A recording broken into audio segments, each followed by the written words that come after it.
রাজশাহী বিশ্ববিদ্যালয় ছাত্রদল রাজশাহী বিশ্ববিদ্যালয়ের 2024-25 সেশনের শিক্ষার্থীদের একটি অত্যন্ত গণতান্ত্রিক এবং যৌক্তিক দাবির পক্ষে তারা অবস্থান নিয়েছে যে প্রথম বর্ষের শিক্ষার্থীদেরকে ভোটাধিকার নিশ্চিত করতে হবে। যেহেতু একই সেশনের শিক্ষার্থীরা ঢাকা বিশ্ববিদ্যালয় এবং জাহাঙ্গীরনগর বিশ্ববিদ্যালয়ে ভোটার হয়েছে, তাদের ইয়ারমেটরা যখন অন্য বিশ্ববিদ্যালয়ে ভোটার এবং প্রার্থিতা করছে, ঠিক একই সময় রাজশাহী বিশ্ববিদ্যালয়ের সেই প্রথম বর্ষের শিক্ষার্থীরা ভোটাধিকার বঞ্চিত।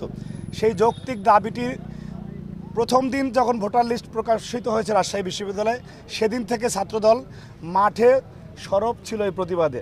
এবং সর্বশেষ যেদিন ভোটার মনোনয়নপত্র উঠানোর শেষ তারিখ, সেদিন কোষাধ্যক্ষের রুমের সামনে ছাত্রদল অবস্থান করতেছিল, আপনারা ইতিমধ্যে জানেন এবং সেই সংবাদটি আপনারা সংগ্রহ করেছেন।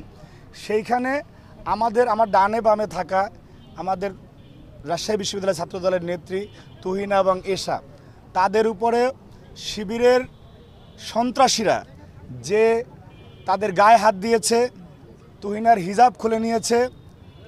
আমি খুবই ব্যথিত হৃদয়ে বলছি যে আপনাদের এতগুলি সংবাদ মাধ্যম সেখানে থাকার পরেও আমরা সেই সংবাদটি কোনো সচিত্র বা অন্য কোনোভাবেও আমরা দেখতে পাই না, কিন্তু আমাদের বোনেদের বর্ণনা এবং উপস্থিত সবার বর্ণনায় সেটা আমরা জানতে পেরেছি যে তাদের উপর দিয়ে কী ধরনের পৈশাচিকতা গিয়েছে।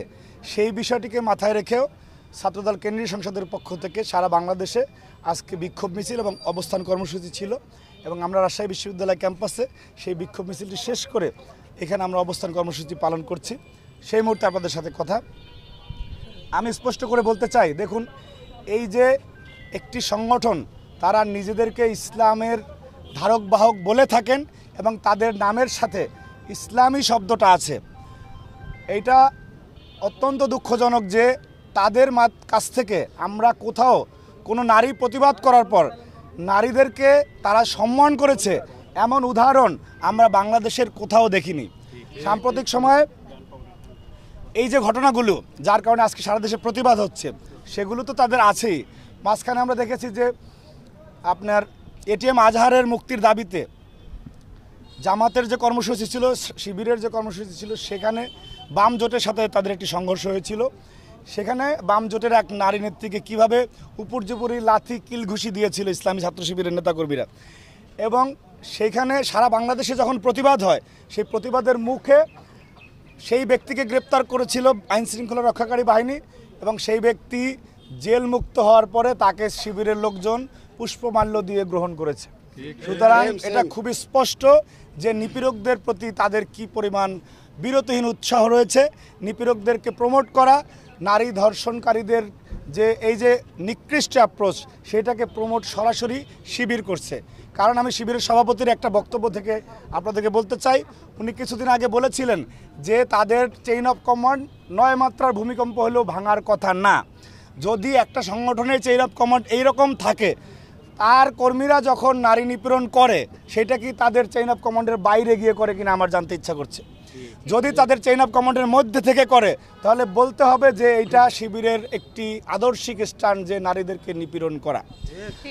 সুতরাং একটা সংগঠন এই রকমের দ্বিচারিতা করে বাংলাদেশের রাজনীতি করবে এবং শিক্ষার্থীরা গ্রহণ করবে, এটা আমাদের কাছে মনে হচ্ছে না। পাশাপাশি আমি যেখানে দাঁড়িয়ে কথা বলছি, এই ক্যাম্পাসে আমরা দেখেছি সেই 1977 থেকে শিবিরের পথ চলা শুরু করার পরে আজকে পর্যন্ত কত নৃশংস, কত নির্মমতা, কত জঘন্য দানবীয় নিকৃষ্ট উদাহরণ তাদের মাধ্যমে এসেছে। হাত পায়ে রক কেটে ফেলা, একটি ত্রাসের রাজত্ব তৈরি করা। সেই ধারাবাহিকতায় গত পরশুদিন আমাদের ছাত্রদলের প্রতিবাদে তারা যেরকমের মবক্রেসি তৈরি করে বাহির থেকে সশস্ত্র শিবির ক্যাডারদেরকে এখানে নিয়ে এসে তারা যেটা বোঝাতে চেয়েছে, এই সংস্কৃতি আগামী বাংলাদেশে চলবে না। তারা যদি মনে করে রাজশাহী বিশ্ববিদ্যালয়ে সেই রাম রাজত্ব কায়েম করবে এবং সেই রক কাটার ইতিহাসের পুনরাবৃত্তি করবে, তাহলে সাধারণ শিক্ষার্থীরা তাদের গণপ্রতিরোধ করে ক্যাম্পাস ছাড়া করবে ইনশাআল্লাহ। সুতরাং এই ধরনের ধৃষ্টতা, এই ধরনের অধ্যত্বপনা যদি কেউ দেখাতে চায়, এবং আমি মনে করি ওই দিন কর্মসূচির পরে আমরা খোঁজ নিয়েছি, জামাতের হাইকমান্ড থেকে তাদেরকে নির্দেশনা দিয়ে বিনোদপুর সহ বিভিন্ন জায়গায় তারা যে মিটিং করেছে, সামনে তাদের সশস্ত্রভাবে আবির্ভূত হওয়ার একটি প্রবল আশঙ্কা রয়েছে। কিন্তু আমরা অত্যন্ত, এটা আমি আনন্দের সহিত বলতে চাই, আপনাদের এই ধরনের ধারণা যদি কারো মাথায় এসে থাকে, আস্তে নিবৃত হয়ে যান, নাহলে পরিস্থিতি এমন তৈরি করবেন না যে গণপ্রতিরোধের মুখে পড়ে আপনাদের আবার এতদিন যে গুপ্তভাবে ছিলেন সেই অবস্থায় ফিরে যেতে হয়। বলতে চাচ্ছেন যে চিটাগাং ইউনিভার্সিটির যেমন স্থানীয়দের সাথে এক ধরনের সংঘর্ষ হয়েছে, অস্থিতিশীল পরিবেশ হয়েছে, রাজশাহী বিশ্ববিদ্যালয় নিয়ে সেই পরিকল্পনা করছে জামাত শিবির। আপনি একটি দারুণ বক্তব্য প্রশ্ন করেছেন। দেখুন, কিছুদিন আগেও ঢাকায় একটি ঘটনা হয়েছিল। আপনার আমাদের ঢাকা বিশ্ববিদ্যালয় হল কমিটি হওয়ার পরে ঢাকা বিশ্ববিদ্যালয় ক্যাম্পাসে একটি ইন্টেনশনাল মবক্রেসি হয়েছে। সেইখানে আমরা দেখেছি চট্টগ্রাম বিশ্ববিদ্যালয় ছাত্র শিবিরের সভাপতি তিনি পোস্ট দিয়েছেন সামাজিক যোগাযোগ মাধ্যমে যে এই ঘটনাটি যদি চট্টগ্রামে হতো তাহলে কি হতো আপনারা বুঝে নেন। অর্থাৎ তাদের সেখানে যে দানবীয় শক্তি রয়েছে সেটি তিনি তথ্যটি জানান দিয়ে দিয়েছেন। তাহলে আমার প্রশ্ন হচ্ছে, আপনাদের যদি এত শক্তি থাকে, সাধারণ শিক্ষার্থীদেরকে যখন হল থেকে উঠিয়ে নিয়ে গিয়ে নির্মমভাবে মারলো, এই শক্তি কেন আপনারা প্রয়োগ করেননি? তার মানে আপনারাই এই ঘটনার সাথে প্রত্যক্ষ এবং পরোক্ষভাবে ইসলামী ছাত্র শিবির জড়িত। কারণ হচ্ছে তাদের যে মুরব্বী সংগঠন জামায়াত ইসলামী, তারা এই মুহূর্তে বাংলাদেশে কোনো নির্বাচন চায় না। সেই নির্বাচনটি যাতে বিলম্বিত হয় সেই জন্য সারা বাংলাদেশে ইন্টেনশনালি এই মবক্রেসি তৈরি করে বোঝাতে চাচ্ছে যে বাংলাদেশে নির্বাচনের কোনো পরিবেশ নাই। সেই কারণেই তারা ইচ্ছাকৃতভাবে, এবং নুরুল হক নূরের যে ঘটনা ঘটেছে, সাম্প্রতিক সময়ের যতগুলি ঘটনা আপনারা দেখবেন যে দুই পক্ষই জামাতের লোকজন আছে।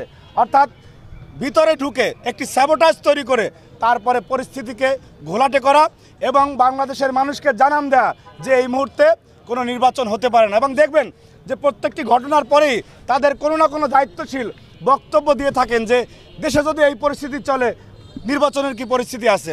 সুতরাং এই যে নির্বাচন পেছানোর যে ষড়যন্ত্র, এই খেলা মানুষ বুঝে গিয়েছে।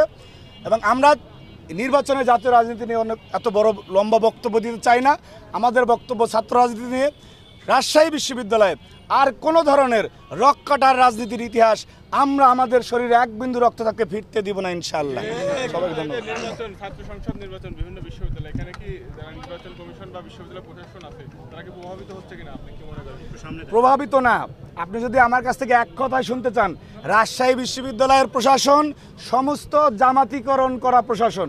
রাজশাহী বিশ্ববিদ্যালয়ের ভিসি, রাজশাহী বিশ্ববিদ্যালয়ের নির্বাচন কমিশনে যারা আছেন তারা প্রত্যেকেই শুধুমাত্র একটি মাত্র সংগঠনকে জেতানোর জন্য যত প্রকার অপকৌশল করা লাগে সব করতে তারা কর্মব্যস্ত রয়েছেন।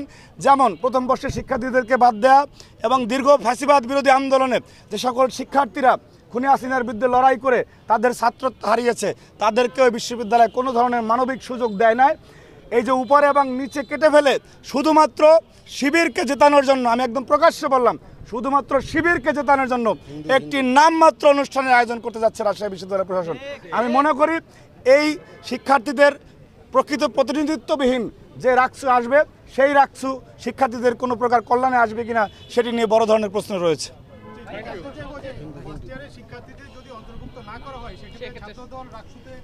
অংশগ্রহণ করবে কিনা একটু জানাবেন। আমরা শেষ মুহূর্ত পর্যন্ত তাদেরকে আমরা সেই দাবি জানিয়ে যাব যে এটি অত্যন্ত যৌক্তিক দাবি। আপনি যদি দেখেন যে আপনার বন্ধু প্রার্থী হচ্ছে, আপনার বন্ধু ভোটার হচ্ছে, আপনি কেন হতে পারবেন না? ঢাকা বিশ্ববিদ্যালয়, জাহাঙ্গীরনগর বিশ্ববিদ্যালয় পারলে রাজশাহী বিশ্ববিদ্যালয় কেন পারবে না? পাশাপাশি আরও একটি বিষয়, এরা যে কতটা ইন্টেনশনালি নির্বাচনকে অনুষ্ঠিত করতে যাচ্ছে তার একটি নিকৃষ্ট উদাহরণ হচ্ছে যে প্রথম যে তারা ডেটটি দিয়েছিল 25 সেপ্টেম্বর, সেদিন হিন্দু ধর্মাবলম্বীদের 28 সেপ্টেম্বর শারদীয় দুর্গোৎসবের শুরু যেদিন ষষ্ঠী পূজার দিনে ছিল। আমরা জানি না রাজশাহী বিশ্ববিদ্যালয়ে প্রায় 3000-এর অধিক আমাদের হিন্দু ধর্মাবলম্বী শিক্ষার্থী ভাই বোনেরা রয়েছে। তাদেরকে অত্যন্ত সুপরিকল্পিতভাবে নির্বাচনের বাইরে রাখার জন্য, কারণ তারা তো ইসলামী ছাত্র শিবিরকে ভোট দিবেন না। সুতরাং সেই জায়গাটি থেকে তাদেরকে নির্বাচনের বাইরে রাখার জন্য এই অপকৌশলের আশ্রয় প্রশ্রয় তারা নিয়েছে এবং দেশব্যাপী প্রচণ্ড রকম সমালোচনার পরে সেই দিনটিকে 3 দিন এগিয়ে এনেছে। সেটি যদি আপনারা বিশ্লেষণ করে দেখেন যে তার মধ্যে শুক্র শনিবার রয়েছে, অর্থাৎ শিক্ষার্থীরা সেই পূজার আমেজে থাকবে, তারা বাড়িতে চলে যাবে, তখন এই মৌলবাদী সংগঠনকে জিতানোর জন্য তারা একটি নিকৃষ্ট নীলনকশা এবং ইলেকশন ইঞ্জিনিয়ারিংয়ের দিকে যাবে, যেটা কিনা রাজশাহী বিশ্ববিদ্যালয়ের শিক্ষার্থীরা এবং রাজশাহী বিশ্ববিদ্যালয়ের ইতিহাসে সবচেয়ে নিকৃষ্ট একটি নির্বাচন হিসেবে পরিগণিত হবে বলে আমরা মনে করছি। ধন্যবাদ।